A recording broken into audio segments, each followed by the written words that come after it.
Kali ini kita akan membahas materi bab 3, yaitu tentang klasifikasi makhluk hidup. Sebelum kita membahas materi lebih jauh, apa sih klasifikasi makhluk hidup itu? Nah, klasifikasi makhluk hidup adalah pengelompokan makhluk hidup berdasarkan ciri-ciri tertentu yang dimilikinya. Cabang ilmu biologi yang khusus mempelajari klasifikasi makhluk hidup disebut taksonomi. Seperti yang kita ketahui, makhluk hidup di muka bumi ini sangat beraneka ragam, sehingga kita perlu mengklasifikasikan atau mengelompokkan makhluk hidup itu menjadi kelompok yang lebih kecil. Nah, tujuan dari klasifikasi ini adalah 1. Mempermudah pengenalan dan pembelajaran organisme yang beraneka ragam. 2. Menunjukkan hubungan kekerabatan satu organisme dengan organisme lainnya. 3. Mengetahui asal mula suatu organisme. 4. Mengetahui jenis organisme yang berguna bagi manusia, misalnya sebagai sumber makanan dan obat-obatan. Jadi, dengan mengklasifikasikan makhluk hidup, maka dapat diperoleh beberapa manfaat. Antara lain, yang pertama, menyederhanakan objek studi biologi yang beraneka ragam sehingga lebih mudah untuk mempelajarinya. Dan yang kedua, dapat mengetahui hubungan kekerabatan antara organisme yang satu dengan organisme yang lainnya. Nah, selanjutnya kita bahas mengenai macam-macam klasifikasi makhluk hidup. Klasifikasi makhluk hidup dapat dibedakan menjadi 3 macam. Yang pertama, klasifikasi sistem alami. Yang kedua, klasifikasi sistem buatan atau artifisial. Dan yang ketiga, klasifikasi sistem filogenetik.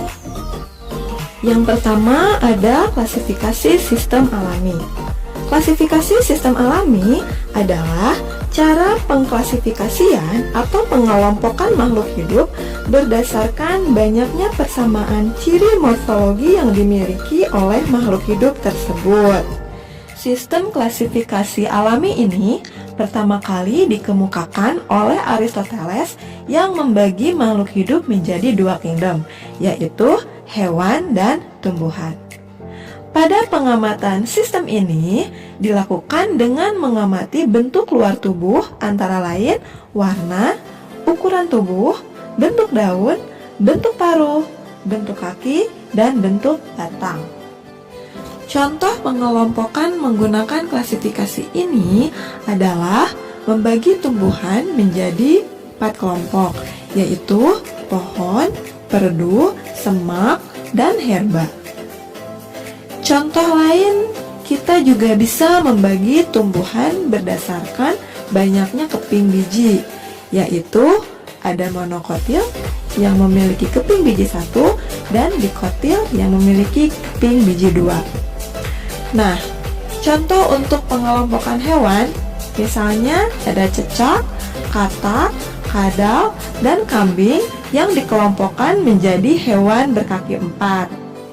Contoh lain dari pengelompokan hewan ini, misalnya kupu-kupu dan kelelawar yang dikelompokkan menjadi hewan yang bisa terbang. Klasifikasi makhluk hidup yang kedua adalah klasifikasi sistem artifisial atau buatan, yaitu cara pengklasifikasian makhluk hidup berdasarkan satu atau sedikit persamaan ciri morfologi, alat reproduksi, habitat, dan daerah tempat penyebaran tanpa memperhatikan strukturnya. Sistem ini pertama kali diperkenalkan oleh Carolus Linnaeus. Pada sistem buatan atau artifisial merupakan sistem klasifikasi yang dibuat untuk tujuan praktis, misalnya berdasarkan kegunaannya. Contoh dari sistem pengelompokan ini, misalnya kita ingin mengelompokkan jahe, kina, kayu putih, dan ginseng ke dalam kelompok tanaman obat. Nah, tanaman tersebut memiliki struktur yang berbeda, namun kegunaannya sama. Contoh lain dari klasifikasi sistem buatan ini adalah kita ingin mengelompokkan bunga mawar, melati, cempaka, dan anggrek yang memiliki mahkota bunga yang indah ke dalam kelompok tanaman hias.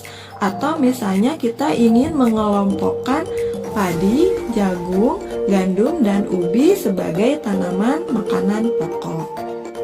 Dan yang terakhir adalah klasifikasi sistem filogenetik. Pada sistem filogenetik, klasifikasi didasarkan pada jauh dekatnya hubungan kekerabatan antar organisme atau kelompok organisme dengan melihat kesamaan ciri morfologi, struktur anatomi, fisiologi, dan etologi. Filogeni merupakan hubungan kekerabatan antar organisme berdasarkan proses evolusinya. Hubungan kekerabatan tersebut digambarkan sebagai pohon filogenetik.